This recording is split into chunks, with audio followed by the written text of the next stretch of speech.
غلره پې او چې ته کله بحث کوې د واخ د علم غرینه آهتو ته ټیټېږي دی څه ورته وي بوډا امو ژبه ویلې نه وي ویلو مې ژبه نه وي تیزه ویلو مې ژبه نه وي بیچاره حضرت محمد مصطفی مې په خوب ولیده مو ته یې وویل جنګیا ته څوک یې چې مو ورته وویل چې محمد بن حسن محمد بن ادریس الشافعي القریشي دا ټکي مې ورته وکړو چې اچھا دا خو بیا امیر بنیادي په تربیري عزیزون کښې تایید وروشه غېږ یې بدله کړه وی چې ورته ویل چې بس سمه لیاړ یې راوکښلې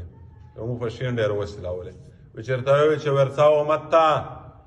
ای دین د خیر د علم نه دنیا سیراب کا د خدای په ذات مې دا قسم وي چې محمد بن ادریس هیڅ نه دی شافعي هیڅ نه دی هیڅ حیثیت یې نشته دی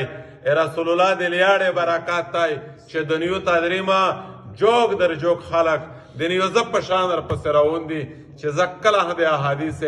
بیان شریکه او واته ووي چې زړه نه تریږي د خبرې نه خلق مرغوبه کېږي دا د محمد شافعي محمد بن ادریس کمال نه دی د حضرت محمد مصطفی د لیاړې کمال دی په دا د مدینې د جنان لیاړې لګېدلې دي دا ژبه چې خیزیږي ځکه په دا کښې کمال دی هارون رشید د واغ بادشاه و ادهی ایمه اربعات تاریخ چې اوه کسي سړی هرون پوتی شي هارون رشید د واغ بادشاه دی خپل کورول سره رټ شو زبیده خاتون نومیه وه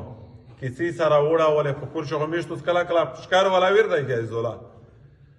خیر میشي تو ته مې دا کې نه درې مې چې نو وی چې کیسې سره وړولې دمره والا ساه شول چې ښځې ورته وویل زبیده خاتون چې ورته جهنمي ده ورته ویل چې څه ده وویل جهنمي وي چې وی چې که زه جهنمي و ته په ده تعلق یې کیسه خو جوړه شوه وچړه پیدا سړی په خوله داسې ټکي ورووتل یوه هفته دی په منځ کې فراق روغی ښځه هم سنجیده وه بادشاهي ژوند و بادشاه خو ښځه هم شهزادګۍ وي ځکه چې خو نه یې میژه ولغوندې ډکي والي وي نه یې لرګي راوړي او نه تنور پې اچوي ژوند ترخېده بادشاهي نه یې سره وچول ځکه تعلق یې سره روغله وی چې اعلان یې وکړه چې بادشاه ته ښځه نه تم کېږي وخت قاضي د ده استوز و د امام شافعي څوک و امام محمد بن حسن شیباني